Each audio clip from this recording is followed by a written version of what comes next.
La Poche Bleue, une présentation de La Cage Chez Vous et d'AutoHebdo.net.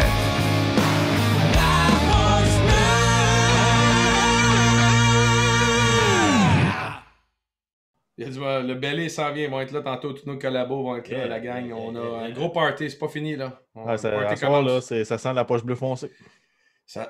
À soir, ça sent. Mon père m'appelle demain, il m'a dit Guillaume, fais attention. Mais si tu parles d'un gars qui s'en est passé des affaires dans la dernière année, c'est quand même Michael, je pense que... Oh, il est là! Oh, je suis là! Je suis du bon bord, faut que j'aille de même. Ben oui. Oui. Un vétéran de la poche bleue, Max. Un vétéran. C'est déjà. Et voilà. Ce gars-là, c'est un vrai skieur. Oh! Kaboom! Tabarouette. Y a-tu goûté? Non, j'y goûte là. Oh, il y a une petite analyse. Écœurant. Ah! Et voilà. Well done. Mais c'est pour quand la 40? Oh, mais ça s'en vient. Ça s'en vient en juin, mais ça ne sera pas la 40. Mais ça va me manquait représenter.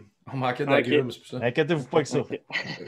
Juin, pour un skieur avec un cadre avec de la neige en arrière, là, il me semble que tu traînes-tu toujours ça avec toi, là, de la neige? Non, ben là, je suis à mon chalet, fait que ouais, c'est des plus vieilles décorations. Un chalet familial, en fait, à Saint-Sauveur. Ah! Ouais, c'est pour ça. On parlait de... Premièrement, merci d'accepter encore de venir nous voir à Poche Bleue. Tu as été notre premier invité. Ouais. La première journée, il y a 1 an exactement. Puis aujourd'hui, tu reviens fêter ça avec nous autres. On a remercié que tu prennes le temps. C'est gentil. Ouais, je m'en souviens très bien. J'ai pas de globe de cristal avec moi. Là. Je me souviens qu'à la fin, j'avais mis mon gin dans le globe, là, mais je les ai pas avec moi. Je l'ai pas gagné cette année, malheureusement. Puis je veux juste te dire quelque chose. Ça a l'air anodin, ce que tu as fait. Là.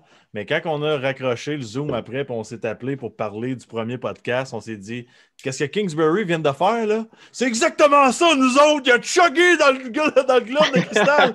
Notre podcast va être écœurant! Puis c'est de là que ça a parti, puis qu'on a eu confiance, puis on te remercie encore. Puis depuis ce temps-là, tu as quand même vécu des grosses affaires. Parle-nous un peu de ta blessure, puis c'est gros ce que tu as vécu. Tu t'es remis en forme, puis tu as performé en plus en revenant. Je veux t'entendre là-dessus. Ben, gars, on va commencer directement après que j'aille raccroché d'avoir fait la poche bleue.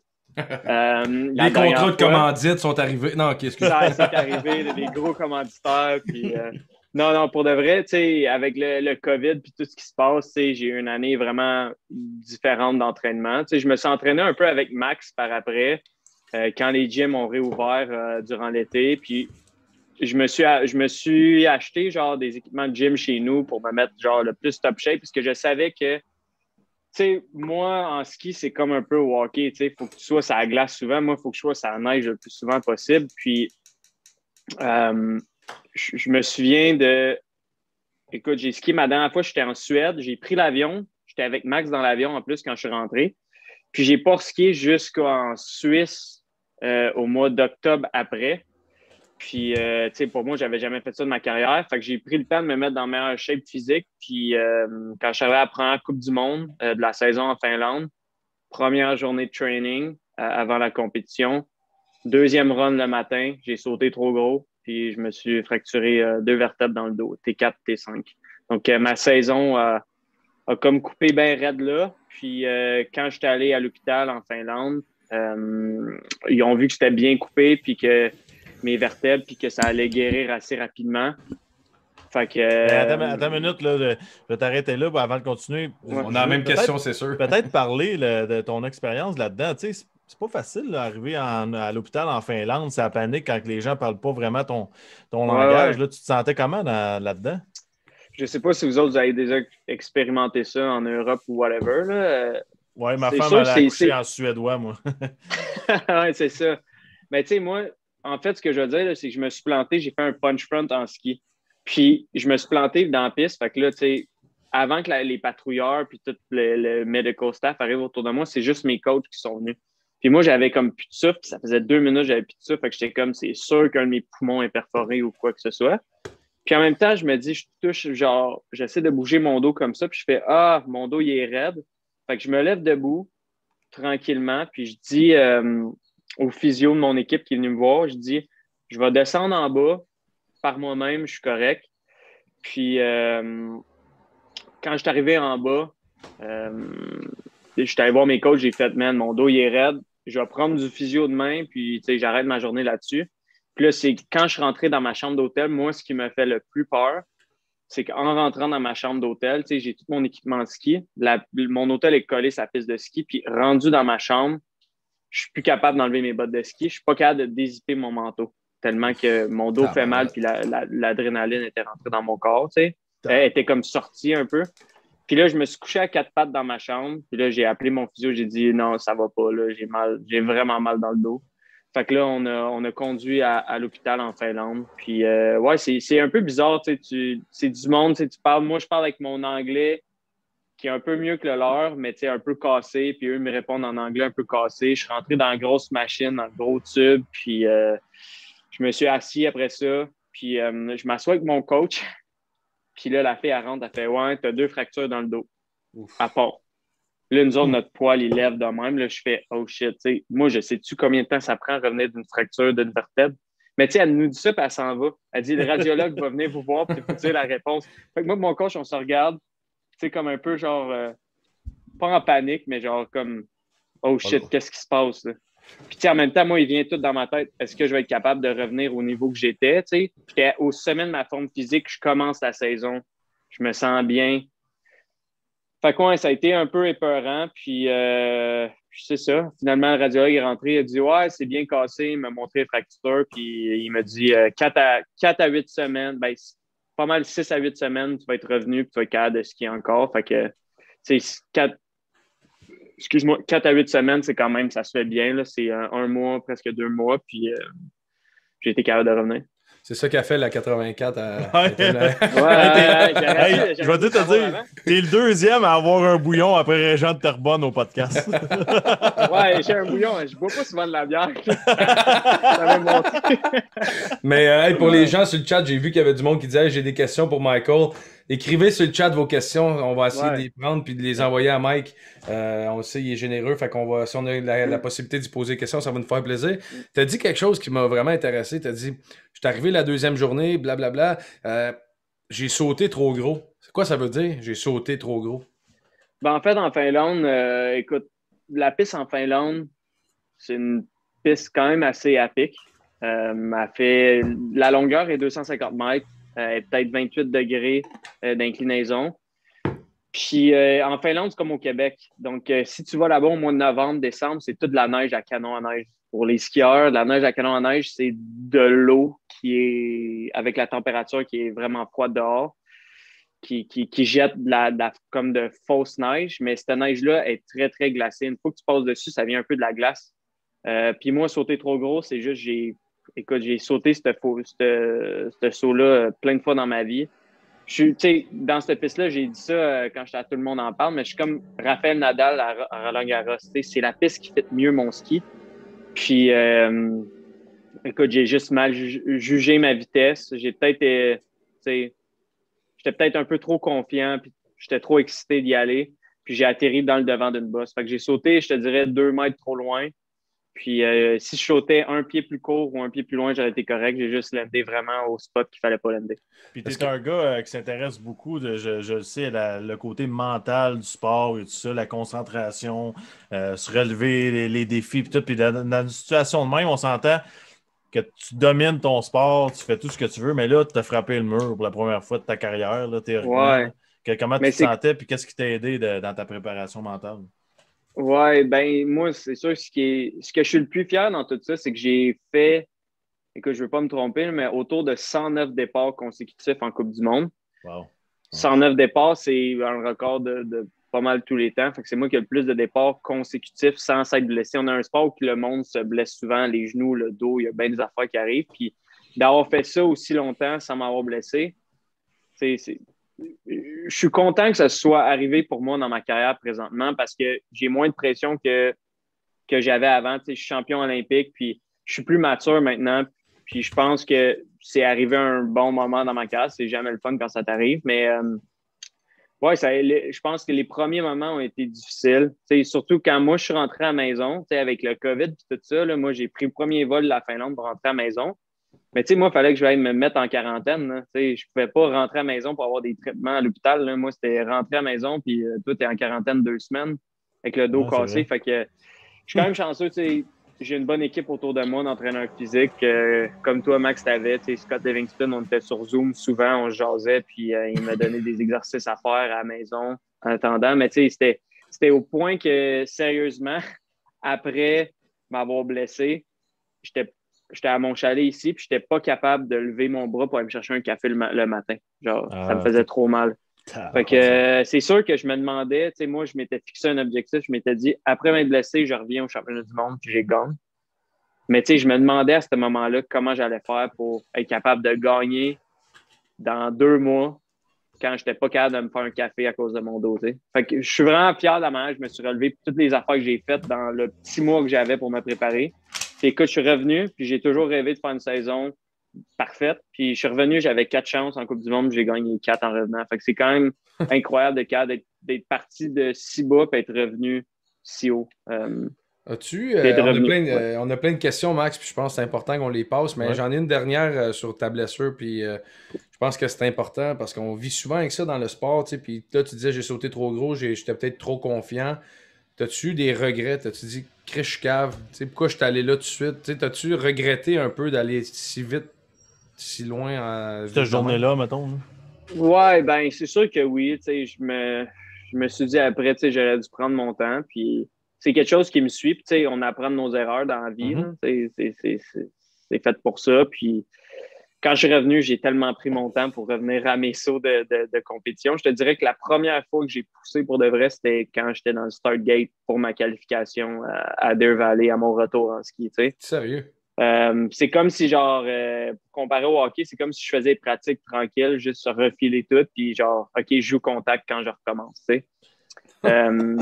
mais oui, j'ai appris, puis je pense qu'à ce moment-là, je négligeais peut-être, sans dire négliger, parce que je me concentre super bien quand je fais mes trucs, mais peut-être que je me suis laissé un saut de routine que j'ai jamais manqué vraiment dans ma vie. Fait que ça m'a appris à plus négliger aucun moment. Puis quand je suis dans la piste, c'est focus, c'est pas par la l'autre et du fun puis ski, c'est de rester concentré parce que je me suis rendu compte que une petite bad luck peut t'arriver comme j'ai eu, puis ça peut être grave. Puis moi, j'ai quand même été chanceux dans ma malchance.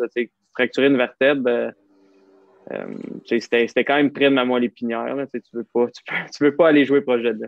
Mais justement, tu te fractures quelque chose proche de la moelle épinière. Je veux que tu m'expliques le play-by-play, excusez-moi l'expression, mais quand tu arrives à ton premier flip, après ta blessure. Quand tu descendais à la pente, puis là, tu te dis, je m'en vais faire un flip. J'étais à Val-Saint-Côme. En plus, c'était parfait. J'avais mon préparateur mental qui était là, préparateur physique. J'avais tous mes coachs, puis c'était juste un backflip. Puis le pire, c'est qu'il était énorme, mon premier. J'étais comme... des fois, quand tu veux revenir, puis t'es stressé un peu, t'es mieux d'y aller avec tes feelings que tu avais avant, à place de dire, je vais y aller safe. Des fois, y aller safe, c'est pas bon. Donc, non, le feeling était bon. Puis, j'ai rien perdu de mes feelings. Je te dirais que moi, ce qui me stressait le plus, puis j'avais pas de confiance dans mes atterrissages. Au début, je me faisais atterrir comme un avion un peu. Par exemple, l'atterrissage est là. Je faisais toucher mes tails de ski en premier pour que mes skis fassent ça après. Mais l'atterrissage que tu veux faire, c'est vraiment à plat. C'est des skis qui frappent l'atterrissage parfaitement. Moi, au début, je faisais l'avion pendant un petit bout parce que je n'étais pas prête à atterrir dans mes bottes parce que je chantais encore un peu mon dos. Puis c'est ça qui est difficile quand tu te blesses, c'est d'avoir la confiance de revenir à 100%. Ouais. Pour les gens qui connaissent pas ça, tu parlais tantôt de ton préparateur mental qui était là avant ton saut. Qu'est-ce qu'il te dit, mettons, avant la compétition ou avant la pratique? Avant la pratique? Non, mais en fait, c'était juste qu'il était venu parce qu'on se parle de temps en temps, puis il était juste venu pour revenir me voir skier, puis c'était ma première journée. Puis en fait, quand il est là, sur le terrain, c'est pas grand-chose qu'il va me dire. Je pense que ce qu'il me dit, c'est juste de me faire confiance. Puis, je l'ai fait des millions de fois dans ma vie. Puis, c'est surtout pour pas penser au côté négatif. C'est tellement facile quand tu reviens d'une blessure puis juste de revoir le moment. Comme le moment de ma blessure, je peux le revoir play by play dans ma tête. Puis, comme je peux quasiment sentir la douleur à chaque fois que je repense à l'impact que j'ai eu. Mais il était juste ça pour me mettre en confiance. Puis, c'était juste comme ça donnait bien que je recommençais à flipper cette journée-là. Je recommençais à pousser. Fait que j'ai dit comme viens avec moi, tu sais, d'un coup que j'ai un blocage mental ou whatever, tu sais. C'est tout à le fun d'avoir quelqu'un qui est là, qui te connaît vraiment bien, tu sais, quand t'es à un haut niveau de même, tu sais. Surtout que moi, j'avais pas grand temps à revenir, tu sais. Tu sais, je voulais prendre mon temps, mais en même temps, j'avais tellement genre un court laps de temps. J'avais 3 semaines pour passer de quelqu'un qui réapprend un peu à tout faire en ski à courser en Coupe du Monde au plus haut niveau contre les autres gars qui étaient au top mondial, tu sais. Puis tu performais en revenant, là. Ouais, je suis revenu, j'ai gagné à Calais. La première run que je suis revenu, j'ai leadé la course par genre 2-3 points. Je te prends 3-4 questions du public. Martin Fréchette te demande, là tu parlais de séquelles mentales, séquelles physiques. Est-ce que tu en as gardé de cet accident-là? Est-ce que j'ai pas compris? As-tu des séquelles physiques? As-tu encore des douleurs? Là, tu parlais mentalement, des fois tu peux sentir la douleur, mais physiquement, est-ce que tu es 100%? Non, là, je dirais que je suis à 100%. Okay. J'ai des plus gros, mon T4, T5 dans mon dos, là, mes vertèbres sont un peu plus grosses que les autres. Okay, c'est ça, mais plus gros veut dire plus solide. Puis non, je te dirais que j'ai vraiment laissé la blessure derrière moi. J'ai appris beaucoup, mais overall, physiquement, je me sens bien. J'ai repris le poids. Ça a quand même été dur. Quand tu es 2 mois, puis il faut que tu reviennes en compétition, puis tu t'entraînes pas, ce que tu fais, c'est garder le dos droit de même toute la journée. Tu perds de la masse musculaire. Fait que non, je te dirais que j'ai pas mal commencé à reprendre presque à mon poids normal. Je suis un petit peu plus léger présentement. Puis je te dirais que ça m'a quand même aidé pour mes Coupes du Monde par après. Mais là, je suis prêt à attaquer n'importe quoi. Je peux mettre 3 plates sur mes épaules au gym, puis mon dos va le tenir. On a vraiment beaucoup de questions, en tout cas, depuis qu'on a dit ça. Je suis obligé de remonter genre il y a 15 minutes pour essayer de pogner les premières parce que je trouve ça trop le fun. Tu sais, les 1 an, c'est un peu ça. Là, c'est un party. Attends une minute, j'ai Guillaume. Juste avant qu'il continue, il y a beaucoup de monde qui demande un petit sommaire de tes trophées. Puis tout, qu'est-ce que tu as en carrière? Puis après ça, on continue vite, là, parce que c'est assez, OK, qu'est-ce que j'ai gagné en carrière? Que tu te souviens, parce que là, on va partir par... j'ai une médaille d'or olympique, une médaille d'argent aux Jeux olympiques. J'ai 6 fois gagné le championnat du monde sur 12 départs, puis j'ai 11 médailles au championnat du monde. J'ai gagné... j'ai 93 podiums en Coupe du monde, 65 victoires en 111 départs. Attends, j'essaie de me souvenir. J'ai 18 globes de cristal, qui est... c'est moi qui en ai le plus dans l'histoire. Juste derrière. Attends, un globe de cristal, c'est comme une Coupe Stanley, là. Ouais. T'as dit que t'en avais combien? 18. J'en ai gagné 18, ouais. J'ai gagné. Le Canadien, gros, là. Faut que tu battes le Canadien. Non, mais écoute, j'ai gagné 9 fois parce que, tu sais, j'ai pas 45 ans, là, mais j'ai gagné 9 fois le tour. Fait que j'ai comme 9 Coupes Stanley, mais dans notre sport, ils donnent un gros globe au gars qui a le plus dominé tous les sports de ski freestyle. Fait que, tu sais, en freestyle, il y a les bosses, il y a le saut, il y a le slopestyle, il y a le halfpipe, ski cross, j'en passe. Fait que c'est plus qu'une Coupe Stanley. Fait que, en fait, moi, je gagne la Coupe Stanley de mon sport, puis il y en a un dans chaque sport qui gagne leur petit globe de cristal. Puis, au bout de la ligne, celui qui a le plus dominé de tous les sports freestyle, c'est comme le meilleur skieur freestyle au monde. Gagne un gros globe. Ça, je l'ai gagné 9 fois aussi. À chaque fois que j'ai gagné le petit globe, j'ai gagné le gros. Puis tu peux te comparer, pour les gens qui ne le savent pas, Lindsey Vonn dans le record, puis je pense que tu es encore après. 21, je pense. Ouais, non, à 20 ou 21. Fait que moi, j'étais après Chasey pour être celui qui en a le plus de l'histoire. C'est quand même cool parce que, tu sais, le ski, c'est peut-être moins big au Québec, mais en Europe, là, un globe de cristal, tu dis ça, c'est aussi cool que de dire que tu as gagné une Coupe cette année. Je veux te poser une question, puis tu n'es pas obligé de répondre, mais il y a tellement de secrets dans le monde des sports olympiques et tout ça. Admettons, une fille comme Lindsey Vonn, son salaire aux États-Unis, là, elle peut faire combien, mettons, en ski? Je sais pas. Je peux dire entre 1 et 10 millions. C'est sûr que c'est dans les millions. Puis au Québec, admettons, c'est vraiment les sponsors? Ouais, c'est les sponsors. Moi, mon meilleur sponsor, c'est le fait que je gagne. J'ai des prize money à chaque fois que je gagne. Les prize money vont varier d'endroit en endroit, mais c'est environ une victoire, c'est environ c'est pas crazy, mais c'est 11 250 francs suisses. Fait que ça revient à 16 000 la win. Mais tu sais, quand tu fais fois 65, ça fait un bon nombre. Ouais, mais ça, c'est sans mes sponsors, tu sais. Fait que, tu sais, tu peux quand même bien vivre ta vie. Tu sais, au Québec, c'est plus difficile. Tu sais, moi, je suis chanceux, j'ai des bons sponsors. Tu sais, comme j'étais avec Rio Bell, j'étais avec Under Armour, Oakley, puis plein d'autres compagnies, je veux pas en oublier, mais les compagnies me supportent bien, puis ça fait que je peux bien vivre ma vie. Je peux pas gagner ma vie autant que Lindsey Vonn, là, parce que Lindsey Vonn, il y en a juste une, mais c'est ça. Je suis quand même content de ce que je peux faire. Sans dire de nom. On a une question. Puis Je suis content d'entendre ça. Tu le mérites. Il y a Stéphane Bourgoin qui demande: t'es-tu tanné d'être partout dans le monde, sauf chez vous, dans le sens que tu te promènes tellement partout, tu sais, de te dire je reviens à la maison, tu sais. Des fois, ça pogne-tu, ce blues-là? On le vit tout un peu, même en saison de hockey. Des fois, tu fais j'ai hâte d'être à la maison. Tu sais, manger ma petite sauce barbecue, manger de poulet, tu sais, là. Boire de la 84. Mais non, mais maintenant, oui. Avant, non. Tu sais, maintenant, j'ai ma copine, puis tu sais, je suis bien à la maison, puis tu sais, je m'ennuie, tu sais, je me rends compte comment je suis, tu sais, on est bien au Québec, tout ça. Mais quand j'étais jeune, pour être honnête, si je pouvais être sur la route tout le temps, je le prenais. Tu sais, moi, j'ai commencé à voyager là, plein temps là, à 17-18 ans. Là. Tu sais, j'étais sur le circuit de la Coupe du Monde à 18 ans. Puis j'étais en Europe. Tu sais, je voyageais plus dans le temps parce que je voulais pas retourner à la maison. Fait que j'étais comme après une Coupe du Monde, j'étais comme je vais rester là puis aller faire un petit voyage là.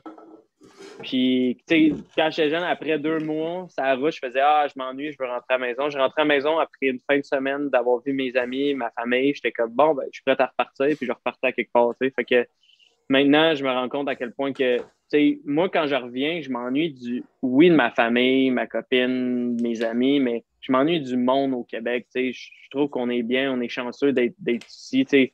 J'ai la chance de voyager, tu sais, en Asie, un peu partout, au Kazakhstan, dans des pays qui sont peut-être pas autant fortunés que, sans être fortunés, mais que leur rythme de vie est vraiment différent que le nôtre, qui fait en sorte que maudit, je suis content quand je suis à la maison, mais en même temps, je suis chanceux de vivre ça, puis je vais en profiter à 100%. C'est pas tout le monde qui a la chance à chaque année de faire 2 tours de la planète d'un bord puis de l'autre en avion, puis visiter des pays, puis rencontrer du monde. Puis oui, ça fait 10 ans que je fais ça, mais je suis rendu que je vais au Japon, j'ai des amis qui ont des restaurants à Tokyo, j'ai des amis qui ont des restaurants en France. Puis à chaque fois que je reviens, c'est tellement le fun de retourner d'endroit en endroit puis d'avoir des amis qui sont un peu partout autour de la planète. C'est sûr que j'ai hâte d'y retourner sans être athlète aussi.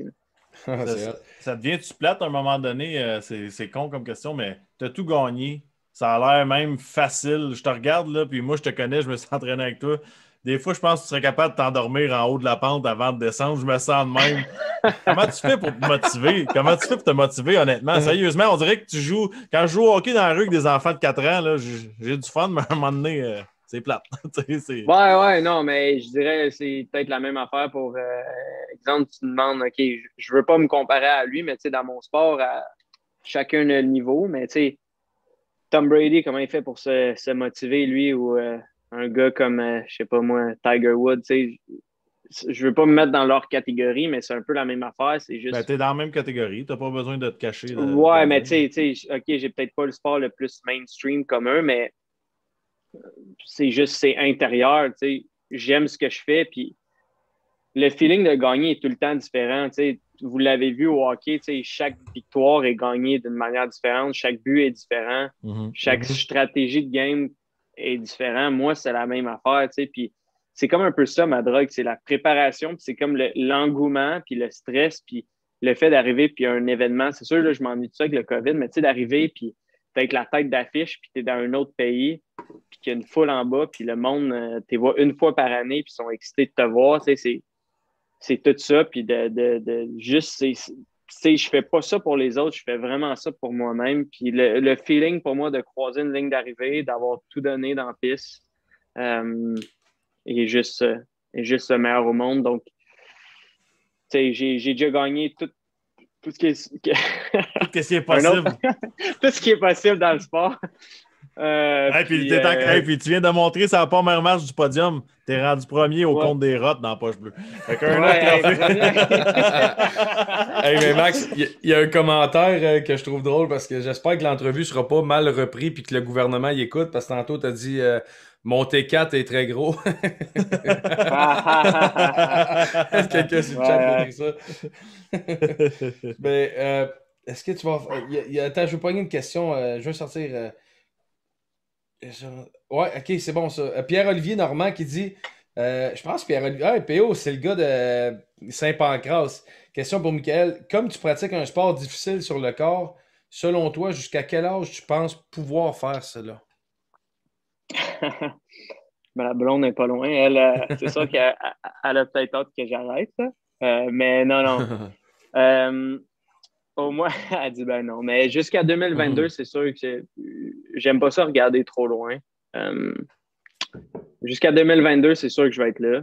C'est l'hiver prochain, les Jeux olympiques. Puis c'est sûr que j'ai envie de continuer. Je suis au sommet de mon sport. Puis c'est drôle, mais j'ai 28 ans, je vais avoir 29 ans cet été. Puis j'ai l'impression que j'ai pas atteint mon pic. Pour de vrai, à chaque année, je suis de meilleur en meilleur.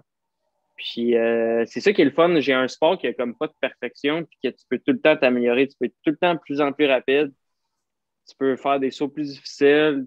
Puis les pistes sont tellement le fun et difficiles à chaque année et différentes que j'ai envie peut-être d'y aller une année à la fois par après. C'est sûr que je ne veux pas parler tout de suite de 2026, ces Jeux olympiques. Quand on est des athlètes de sport olympique, on parle souvent par 4 ans. C'est comme nos contrats, souvent avec nos commanditaires aussi, c'est à coup de 4 ans. C'est comme d'un olympique à l'autre. Donc, c'est sûr que là, je suis engagé jusqu'à 2022. C'est sûr que vu que je suis champion du monde de cette année, de la dernière événement qu'on a au Kazakhstan, j'ai envie parce que j'ai ma préqualification pour les prochains championnats du monde en 2023. Donc, c'est sûr que je veux aller faire cet événement-là. Puis y aller une année à la fois après, puis peut-être se virer vers, je te dirais, à 33, 34 ans, là, pour un skieur que ça fait quand même assez vieux. Là. Ça serait quoi une après-carrière pour toi? As-tu déjà commencé à penser à ça ou trop jeune? Je pensais me partir un podcast, puis me faire de la bière, des gins, puis faire compétition. Appeler ça la poche rouge. J'aime ça. Non, c'est pas vrai. Pour de vrai, j'aimerais ça rester dans l'industrie du ski, c'est sûr. J'adore mon sport, puis il y a une partie de moi qui aimerait ça coacher quand même. Je sens que j'ai tellement beaucoup à donner Pas beaucoup à donner, mais j'aimerais ça donner mes savoir-faire, pas nécessairement aux jeunes, mais à n'importe qui, puis l'affaire qui est cool, c'est que j'ai déjà eu pour de vrai, j'ai déjà eu des offres de la Chine. J'étais encore athlète, là. C'était avant ou c'était juste après 2018, quand j'ai gagné le jeu.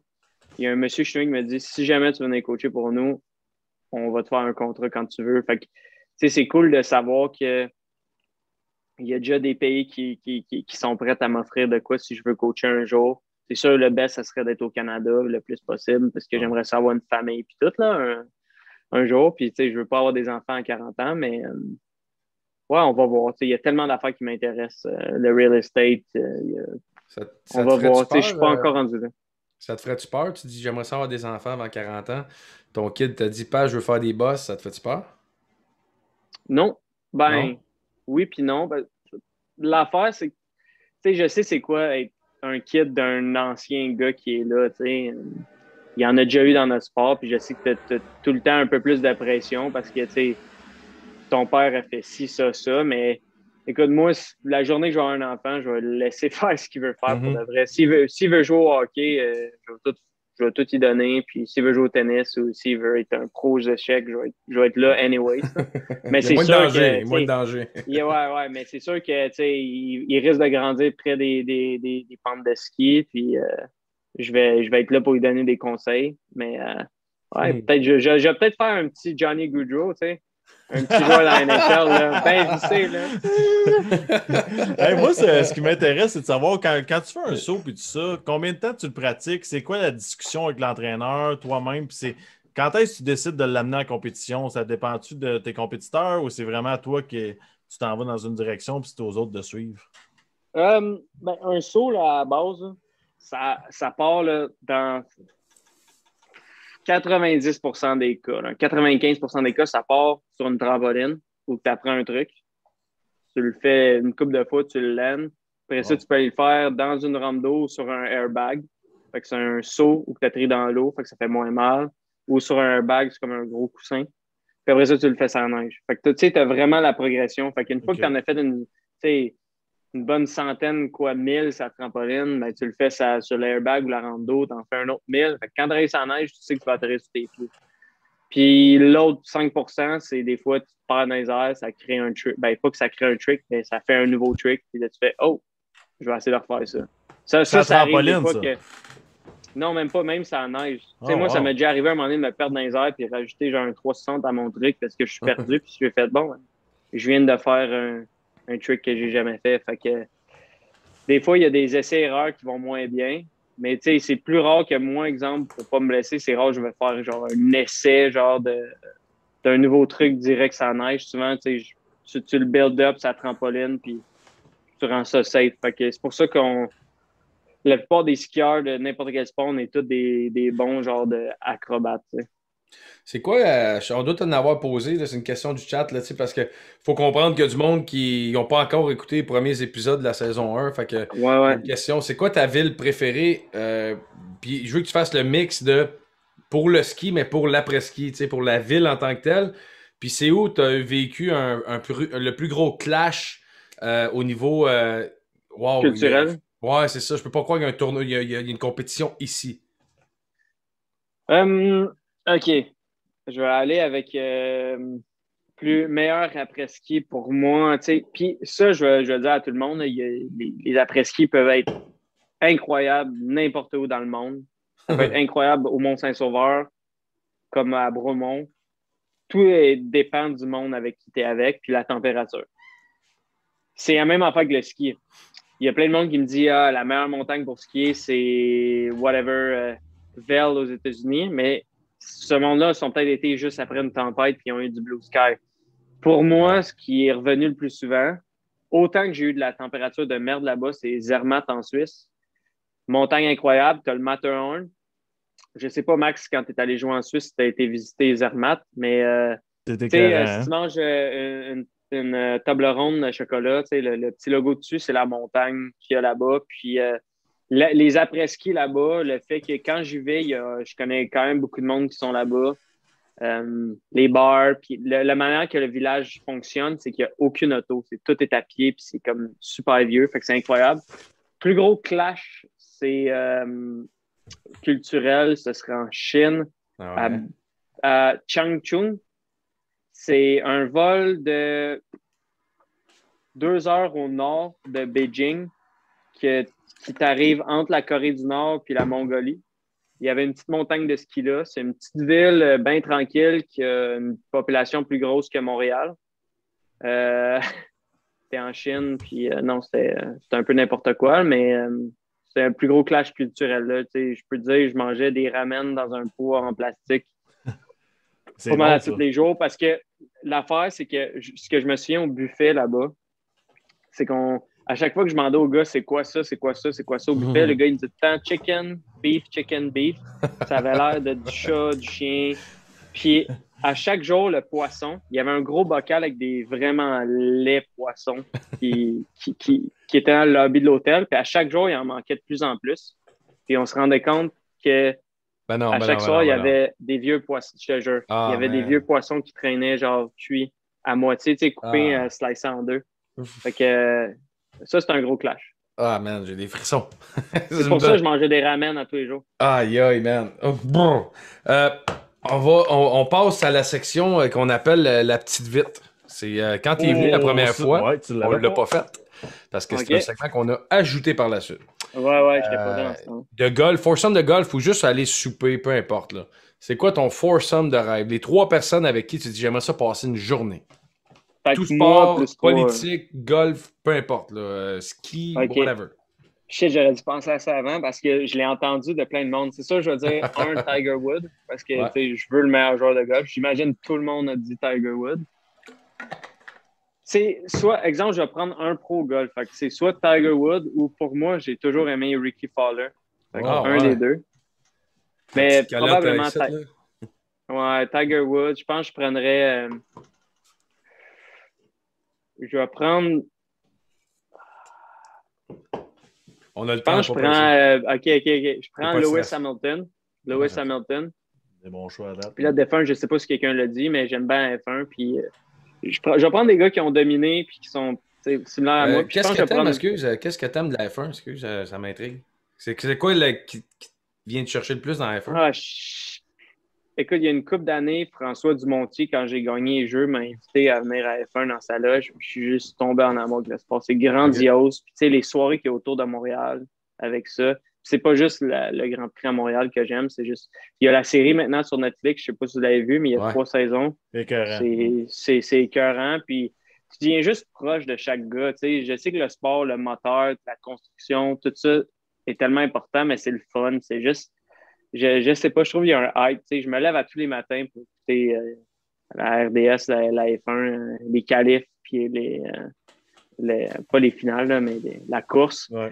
Fait que je bien vite, Tiger Woods, Lewis Hamilton, puis je vais aller avec, on va dire Tom Brady. Je sais que c'est plate, mais... non, j'aime ça, moi. C'est des gars que j'aimerais bien ça jouer au golf avec. Là. Je sais pas comment je ferais pour avoir ces 3 gars-là avec moi, mais je le prendrais n'importe quand. On s'en occupe, Mike. À la poche bleue, tu sais qu'on fait des choses spéciales. On vient t'annoncer ce soir. Non, hello, Tom. Oui, bonjour, Tommy. On a un gars qui a plus de championnats que toi. Max, pose la question 2, Max.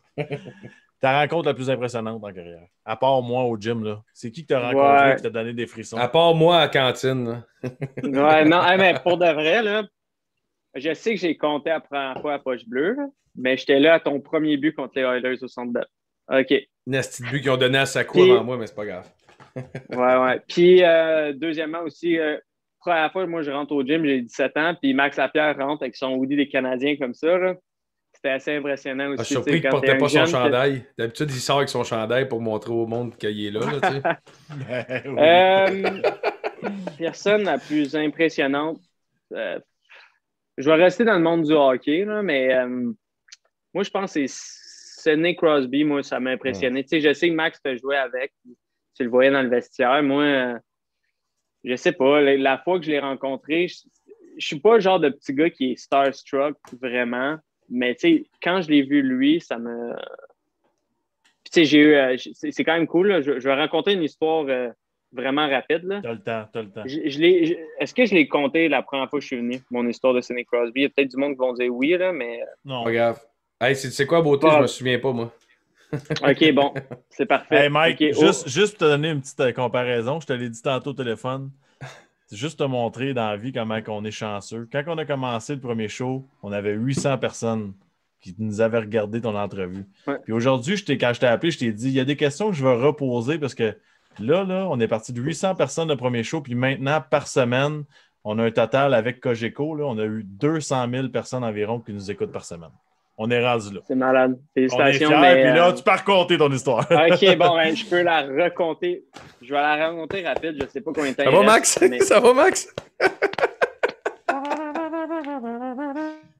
OK. Bon, j'étais en 2014 en Russie à Sochi. Puis, c'est la première fois que je rencontre vraiment les stars de la NHL parce que, écoute, au jeu, Team Canada, c'est pas mal un rooster de superstar. Fait que moi, j'ai gagné ma médaille d'argent, puis je me ramasse avec une passe pour aller au NHL PA Lounge. Puis je rentre là, je me prends un verre, puis à un moment donné, je vois Sidney Crosby pop dans ma face. Il est avec genre sa famille. Puis il mange, moi je me souviens très bien, il mange un petit burger. Il mange son burger, puis je me dis, hey Chris, je vais aller prendre une photo avec Crosby. Mais je me dis, puis je sais que j'ai jamais vraiment aimé ça quand le monde, quand je mange avec ma famille, puis ils me disent, ah mec, on peut se prendre une photo avec toi. Fait que je me dis, je veux pas le déranger. Puis à un moment donné, il se réveille vers moi. Puis là, je le regarde, on a comme un contact de nos deux yeux. Puis je fais, hey, on peut se prendre une photo. Puis il dit, je finis mon burger, puis on prend une photo. Fait que là, moi, je fais OK, je vais m'éloigner pour lui laisser de la place. Puis quand je reviens, comme une demi-heure plus tard, il n'est plus là. Fait que là, je fais Ah, il est parti. C'était ma seule chance de croiser Crosby. T'sais. Les jeux finissent et les gars gagnent l'or à Sochi. On s'en va faire la closing ceremony. On s'en va pour rentrer dans le stade. Puis il y a un gars, moi, j'arrive quasiment en retard avec mes coéquipiers. Puis il y a un gars qui arrive, qui me tape dans le dos juste avant de rentrer dans le stade. Je me réveille, c'est Sidney Crosby, puis il me dit Hey man, you still want your picture? Fait qu'il s'est souvenu, genre 10 jours avant. Puis là, on a eu notre photo ensemble. Puis là, on a marché, puis c'était bien cool. Mais là, tu sais, moi, je me sentais comme intimidé un peu parce que vu que j'étais dans le dernier en arrière. Mais moi, attends une minute, là, je vais t'arrêter. Là. Intimidé de quoi? T'as tellement de championnats, t'as tout. Lui, là, ouais, je m'excuse, mais Sidney Crosby à côté de toi, c'est un pigeon, là. Il y a le tiers de tes championnats. Ouais, mais tu sais, à ce moment-là, j'ai 21 ans. Moi, j'ai pas autant de championnats à ce moment-là. Puis lui, Sidney Crosby, puis il a gagné une coupe Stanley, tu sais. Fait que. Bon gars, ça. Ouais, non, mais c'était juste cool. Puis après ça, tu sais, j'ai marché le closing ceremony. Puis genre, partout autour de moi, vu que j'étais genre le dernier en arrière, genre, j'étais à côté de Crosby qui a marché juste à côté de moi. Il y avait tous les autres boys, Luongo, Martin Saint-Louis. Fait que j'ai rencontré tout le monde. On est allé au party après de Team Canada. Écoute, j'ai joué au beer pong avec une couple de gars de Team Canada. Nomme-les pas, ils boivent pas, eux autres. Ouais, non, c'est ça, exactement. Fait que non, c'est ça, c'était cool. Mike, wow. Moi, je te remercie. Je te remercie encore. Tu étais là, premier show. Tu as parti la business, la poche bleue. Ouais. Tu es là pour le premier anniversaire, puis je vais te faire une invitation tout de suite. S'il n'y a pas de pandémie, ben, je veux que tu sois le premier invité de la saison 3, parce que là, on va avoir un studio puis tout ça. Max, le scoop. Ben, Max, un affaire qui serait le fun, c'est qu'il arrête de payer sa bière quand il va la chercher. Ah ouais, c'est ça. On va s'occuper de ta bière la prochaine fois. C'est ça, ouais. C'est pas grave. La prochaine affaire que j'essaie, c'est le gin. Yes, sir. J'aime ça. Merci, Mike, d'avoir pris le temps encore une fois. T'es exceptionnel. Puis, va t'occuper de ta blonde, elle a l'air à s'ennuyer. Yes, attention. C'est bon, ciao les boys. Salut, ciao, merci, Mike. Ciao. Hey, en passant sur le chat, là, ouais. Sidney Crosby, le pigeon, j'ai dit ça en faire, j'ai joué avec, c'est un de mes chums. J'ai dit que Sidney Crosby avait l'air d'un pigeon à côté de Mike Kingsbury. C'est juste des on se calme, c'est un de mes bons amis, j'ai joué avec.